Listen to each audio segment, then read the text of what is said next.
Hello. So I wanted to do a story time. A story time about when I got arrested and thrown into jail. So if you want to hear about it, you have time right now. But anyway, so I was about 16, maybe 17, going on 17. And I was upstairs doing my hair. Blow drying my hair, getting ready to, I think I was getting ready to braid it, but that doesn't matter. And I heard a knock at the door. I heard it, I kept hearing it, but I wasn't going because I was doing my hair, I was busy. So, they kept knocking, they went away and then came back and started knocking again. So I went to go answer the door. Turns out it was a cop, a police officer. And I'm like, yes, how may I help you? So he said, I wanted to ask you about the bike that's in the backyard. So I'm looking at him like, what bike? Me and my brother didn't have a bike for years. So he was like, it's a bike in the backyard. So I put on some shoes. I told him to wait so I could put some shoes on. So I went to go get my shoes and I walked back there. And I was like, I don't know who bike that is. I don't know. I don't know who bike it is. So I go back in the house. And he's still back there investigating, trying to figure out who bike it is. So I go back upstairs and I was getting ready to call my mama. And my brother appeared from nowhere. Come to find out, he jumped through the window. Him and his friend. So I was like, what the hell going on? What's going on? So he says, none, don't worry about it, ain't nothing. So I'm like, okay. So he was like, don't worry about it, just go back in your room. So I was like, okay. So the police was knocking again. They kept knocking. So I went, and my brother and his friend went to the door. So once they got to the door, he came. They went outside with the police officer to look at the bike, and then I went upstairs to put on some clothes so I can go outside and, sit with them so my breasts wouldn't be hanging all out and, I wouldn't have these days do something. So I went to put some clothes on. But my hair was still over my head. So what? So I went outside to see what was going on. So the police officer put my brother and his friend in the backseat of the car. And they rolled down to the end of the street where the stop sign was. So I'm like, what the hell is going on? So I called my mama. I was like, kind of ditzy and like a blonde back then. So I called her and she was like, don't take your ass down there. You stay right there until I get home. So I was like, okay. But I walked my ditzy ass on down the street. And I was like, well, what's going on? Why they in the back of the car? So, when he said that, he was like, I'll tell you in a minute, just stay there. So I'm still trying to figure out why they in the back of the car. I'm still asking why are they in the back of the car? I wasn't aggressive. I wasn't trying to attack him. I wasn't trying to run or nothing. But he felt like I was attacking him by keep asking him the same question. So he took me and threw me on the ground and put me in handcuffs. I was screaming and hollering, so I guess he felt like I was resisting arrest. So he put me in handcuffs and put me in the back of the car. So now I'm in the back of the car with my brother and his friend. So the police officer was in the front seat, writing his report, doing whatever he was doing in the front seat. And my brother and his friend was back there talking about this man race and talking about this man. I'm in the back seat crying. I'm bawling. I'm trying to figure out why the hell I'm in this back seat of the car. So,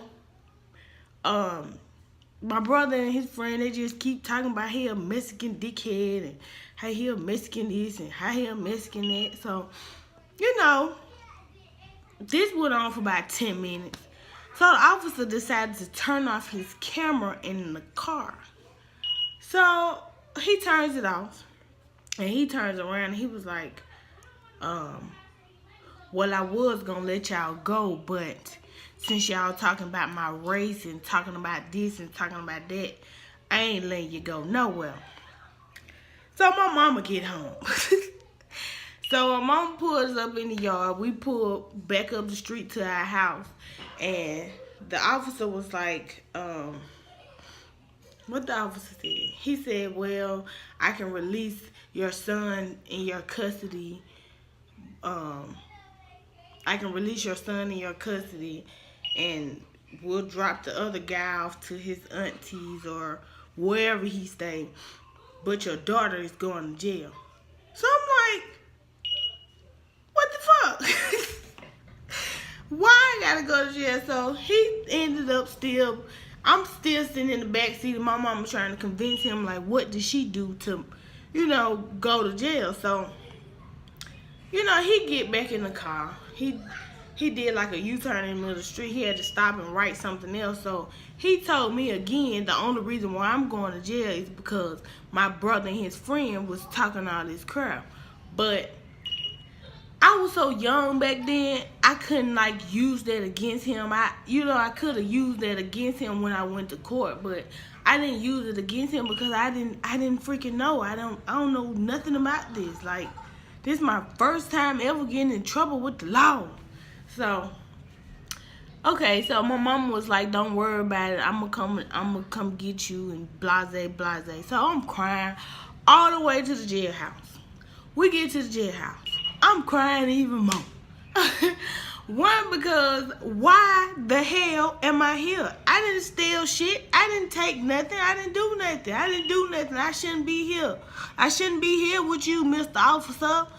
So we goes in the thing. I get booked.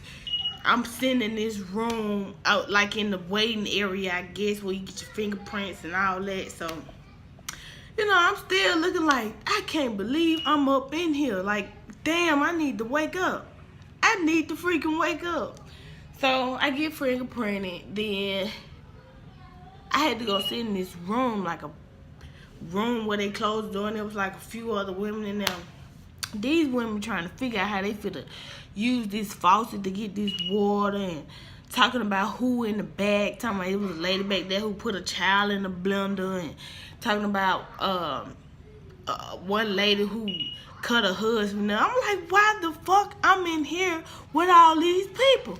I just don't understand. Why am I here with a baby killer and a man cut up? I don't understand. Help me understand. So I'm still trying to figure out why the hell I'm in here. So I'm listening to these ladies. I'm just listening, but in the back of my mind, you know, I just really want to cry in front of these women, but I know if I cry in front of them, I'm going to look weak. So I ain't cry, you know what I'm saying? So they took me, I changed into these prison clothes. They made me take out my bra, my panties, my socks, and I had to put on these jailhouse shoes with these jailhouse green ass clothes. Oh my God. So they took me down to population. I get to the room. I was in there by myself at first. So, of course, when I laid down, I just cried. It felt like I was crying for 8 whole hours. But I was just crying and crying and crying. I was just crying. I just didn't understand how the hell I ended up in a jail bed. I don't understand. So, they called us down to eat. So, I get down there. There's a lady down there. It's like maybe 25 women, right? So, one lady, she was getting ready to take a shower, butt ass naked. Another lady, she was... So I changed positions because I was on the phone with my mama too long, but... So the lady was sitting next to me, and she was like, yeah, I ain't never getting out. And I think she said she had like 3 or 4 kids, and I ain't gonna never see her again. So I didn't say why. She was somebody next to her. She was like, what's up? Why you in here? This lady said she been doing fraud shit for the last 10 years. She been doing fraud stuff for the last 10 years. And it finally caught up with her. And she knows she ain't never getting out. So I'm just like, why in God's name am I in here? So I had looked to the left to see the lady that they was talking about that put her baby in the blender. So I look at the lady, and she was sitting on top of it was like a block thing in there. She was sitting on top of it rocking. I'm like, oh my God, I gotta get out of here. So they sent us back to our rooms, our bunks, our cells, and they said we had one phone call like an hour later. So I went and called my mama. For some reason, I could not get through. And I was like, Lord, Mom don't know. My mom don't know nothing. My mom don't know nothing. Lord Jesus. So I'm just panicking. So I don't know what time it was. I don't know. But I was sitting up in that cell so long after that phone call. I just cried. I think I fell asleep. I'm not sure. I just know I was crying. So they had intercom me to tell me I'm getting ready to go for my court hearing. So I went to court, and they said don't turn around, look at your family, and blase. So when I was coming in the room, I said my mama to the left. I swear I wanted to just break out and just jump over all the little bleachers like, Mom, my God. Like, oh my God, I can't believe I'm in here. So they told me what I was charged with. I was charged with obstruction of officer, resisting arrest. Oh, it was 2 counts of obstruction of officer and resisting arrest. So they told me what the bond is. Probably like 3 hours later, they told me I was released. So my mom came and got me. And I had to go to some place to sign some papers.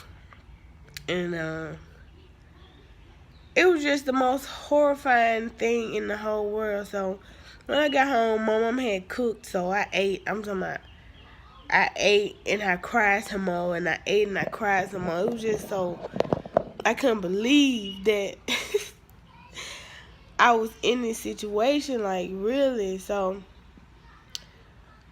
I think like a year had passed. I had to go back to court for the same thing, so I got one of those attorneys that was appointed to you by the court, and she had got one of the charges taken off, and somehow another charge, one of the obstruction of officer charge and resisting arrest charge taken off. But again, had I known what I know now, I wouldn't have been charged with nothing. And then the officer didn't show up to my court date. So after I went to court for the last time, they told me that I had to pay $180. So after I paid the $180, me and my mom was leaving, and she was like, I know you won't never do this again. But all I was doing was taking up for I wasn't even taking up for my brother. I was just trying to see why he was in the back of the police car.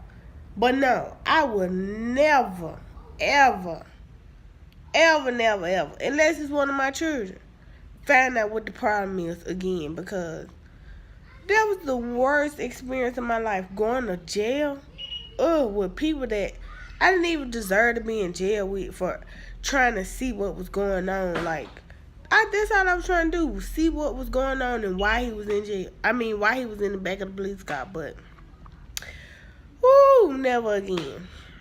Never again. But this was my story time, y'all. I hope y'all like this video. If you want to hear another story time, like this video, subscribe to this channel, and comment down below about what you want to see, what you want to hear. I got a few stories. They crazy. I ain't even gonna say they ain't crazy, but alright, y'all. Thank y'all for watching.